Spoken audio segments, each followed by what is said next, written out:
আমাদের টেস্ট এখন সাকসেসফুল হয়েছে। এখন আমরা লাইভে কনফার্ম করব যে আমাদের ডাটাগুলি অ্যাকচুয়ালি যাচ্ছে কিনা। প্রথমে যেটা করতে হবে, টেস্ট কোডের এখানে যে কোডটা দিয়েছি আমরা এটা ডিলিট করে দিব।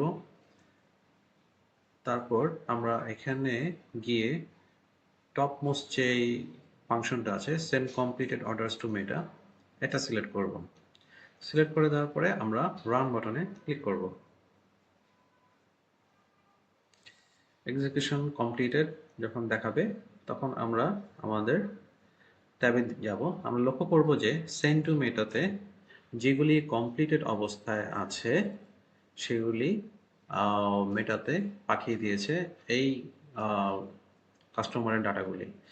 আমরা যদি এখন লেফট সাইডে একটু দেখি কিসের উপর বেস করে, এখানে দেখবেন অর্ডারের তারিখ যদি আপনার 7 দিন আগের হয় তাহলে কিন্তু এই ডাটাগুলি কমপ্লিটেড অবস্থা থাকলেও মেটাকে পাঠাবে না।